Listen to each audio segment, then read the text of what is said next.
When you think of Trump, you think of this motley crew. Guys like Matt Gaetz, gals like Marjorie Taylor Greene. They're like his attack dogs, always at the ready, and they're dying to be his VP.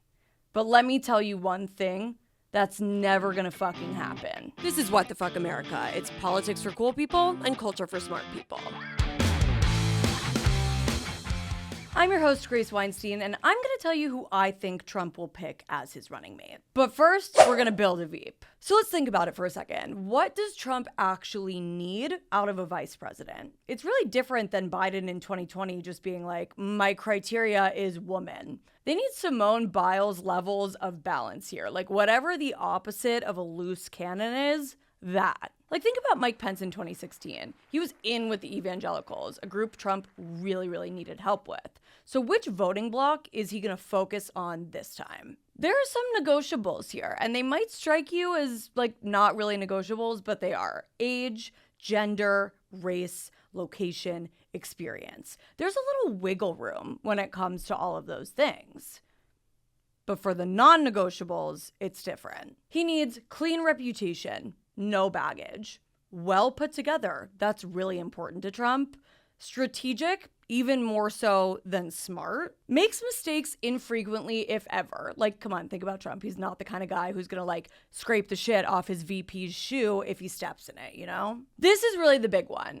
They need to be open or at least comfortable with the idea of contesting an election, whether there's evidence of fraud or not. And lastly, they must have publicly atoned for any fights that they have previously gotten in with Donald Trump. So now that we understand all of that, we have our criteria, let's meet the contestants.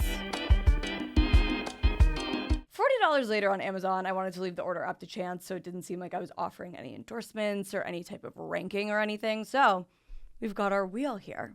Shall we? Oh, this goes this way, actually. J.D. Vance, very interesting. Senator from Ohio, 39 years old. So he is younger than all of Trump's adult children. He was a former Marine. He's from Ohio, like I said, and that used to be a much more advantageous place to pick a running mate from because it really was a swing state. But Ohio has become solidly red, so that doesn't really matter. His stance on the election: he said he will accept results if they are free and fair, which could mean literally anything, of course. His cons: he has quite a lot of cons, if I'm being completely honest. He's a freshman senator, so he really has no idea what he's doing. He's only been in the mix for about a year and a half. He's a Yale degree, coastal elite. The base doesn't love that. He wrote a book that was turned into a movie, which now has a 25% on Rotten Tomatoes, so he's got that Hollywood elite thing going for him, but not even in a good way. And his most fatal, he had an avalanche of anti-Trump tweets that he had to delete before running for Congress. So if those are dug up again, not sure the base is really going to go for it. Let's hit our next contestant. We're going to go that way because we landed right in the middle and we're going to save this for the end. That's Doug Burgum. Doug Burgum is the governor of North Dakota. He's 67 years old, so he doesn't have the youth factor going for him. And if he looks a little bit unfamiliar to you, that's probably because you didn't recognize him hanging on for dear life on the edge of the Republican debate stage earlier this year. He has kind of ghosted the state that he's supposed to be running in favor of following Trump around the country. He really reminds me of those birds that clean crocodiles' teeth. He kind of like looks like that too. He's a little bit awkward, but I actually do get the sense that Trump really likes him, which is such a rarity. Like, I just don't remember the last time we saw Trump really outwardly like someone, and I understand why. He's a small town success story. He sold his startup to Microsoft for over $1 billion.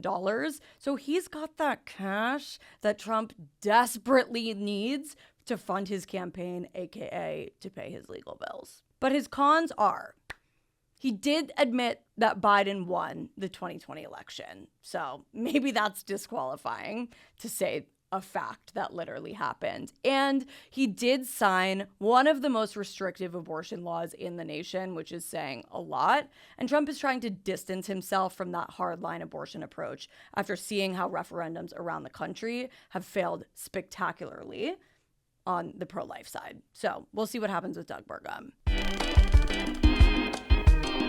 Oh, man. Little Marco Rubio, senator from Florida, 52 years old. He's like the ex that you just completely forget about until they text you on your birthday every year. And you're like, why are we still doing this? It's a little bit insane. He's a 3-term senator from Florida. Florida is an interesting experiment right now. It's getting redder. Not surprising. But he is representative of this growing demographic. The Latino vote is getting redder every day, and Donald Trump might be trying to exploit that. Marco Rubio is the son of Cuban immigrants. He's been in Washington for a long time. He knows the lay of the land. He knows the schematics of all of it. So he could be a huge asset here. He's got Trump being like, oh my God, my former nemesis? Who? Marco loved you this whole time. And that's really one of his cons to me. These two had beef, like A5 Wagyu beef. They were at each other's throats the entirety of the 2016 primary race. It was just insane. If you can remember, Marco Rubio called him small hands, and he was like, small hands, you know what that means, small. And then Trump basically dragged him to hell after that moment. So maybe their beef is settled, and maybe that's not really a con. The other con is going to be he voted to certify the 2020 election. So a lot of these are not hitting that contested election mark that he would like to see. There's a small asterisk here. Asterisk? Whatever. The Florida problem is what we'll call it. The Constitution actually says that electors from a state cannot vote for a president and a vice president from the same state. So one of them would have to change their residence. We all know Donald Trump is not doing that, even though he would be the obvious choice because he has residences in multiple other states. Doubt Marco Rubio is going to do that either. So that presents quite a conundrum. I'm very interested to see how that works out. I can't believe we haven't hit any of the same twice. Like, this is really going my way. Senator Tim Scott from South Carolina. He is 58. I had to just look at that one real quick. He's been a senator since 2013. He ran for president in 2023 and 2024.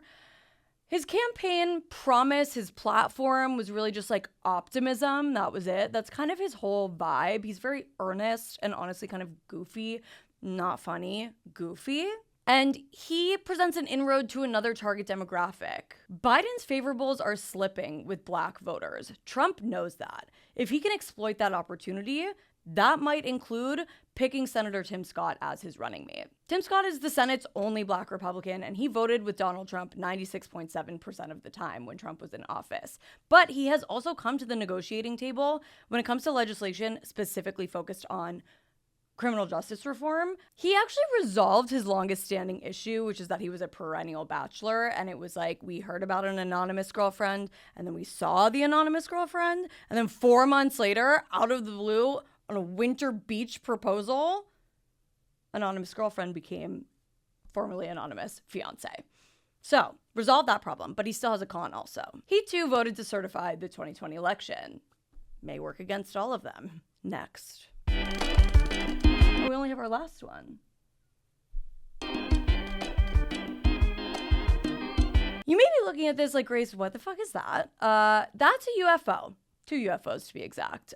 We're calling this category UFOs, unidentified female options. Women are a really important and key voting bloc in this election. And Trump's campaign should be talking about them more. They've been completely galvanized by the Supreme Court striking down Dobbs and the various state referenda that have come up since then. Suburban women specifically may be the difference maker in this election. You heard it here first. Come quote me on that. So let's talk about 2 women here. We have Elise Stefanik. She's a representative from New York. She is 39 years old, so also really young, but she is the top woman in House GOP leadership. Her megaphone contesting the 2020 election has been turned up all the way on high permanently since then. She is one of the most vocal advocates that the election was stolen in 2020.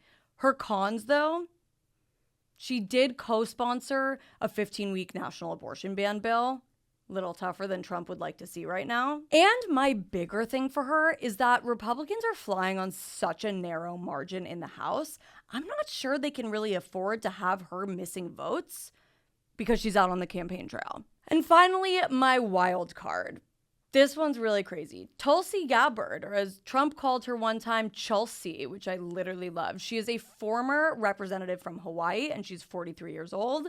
She's like if Stacey London from What Not to Wear had a gun and nice things to say about dictators.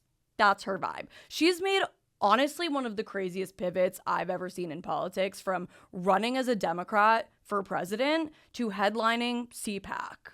Her biggest con is that literally nobody cares. She has no base, and if she did have a base, she would still be a Democrat. So that's not really working for her. But my wild card. We'll check back in on that, please. Now let's get to a Q&A. Okay, Grant Mayhew. Hey, view from the UK here. Cheerio, mate. As for Trump's VP, would this not be a poison chalice due to the potential backlash of being Trump's VP? You know, you would really think so if we were still living in 2016, but the American electorate has shown nothing but willingness to incorporate MAGA extremism, some people might call it, MAGA idealism, others might call it, into our political culture on a normal, everyday, day-to-day basis. We have normalized Trump as a staple of American politics, and I don't think that's going away anytime soon. Next, Jenna. Who do you think it will be?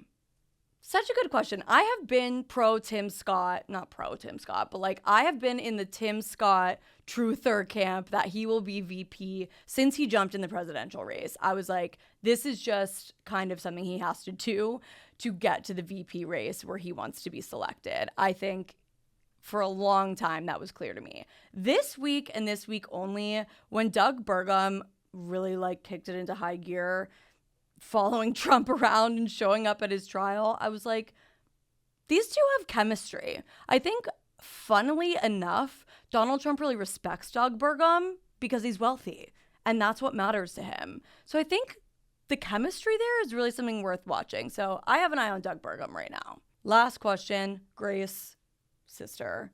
Why hasn't he picked one yet? Perfect question to segue to the end of this. Why hasn't he picked one yet? He has no reason to be quick about this process. He is getting so much free PR from these minions of his scrambling to get to any camera that will focus on them to say the trial that he's engaged in is a sham. This is a corrupt government. It's Joe Biden's fault. They're doing the grunt work for him, saving a lot of ad dollars, that's for sure. One of the funniest things about all of this to me is vice president is not a job historically that people want at all. Like most of the job, think of this TV show Veep where she's like, what the fuck? That's what most of this job is like. FDR's vice president, whose name I'm forgetting, said that the job is not worth a bucket of warm piss. So it's so funny to watch these people falling all over themselves for a job that nobody has ever wanted in the past. But there is a difference maker this time around. The VP picks on each party's ticket will be the presumptive nominee in 2028. They will become their party's golden child because Trump and Biden will be maxed out at that point. So when you factor that in, the fight to the death makes a little bit more sense if these candidates have hella foresight. Hella foresight, Jesus. All right, who do you think it's going to be? Drop your ideas down in the comments. Make sure you subscribe. I'll catch you next time from What the Fuck America. Peace.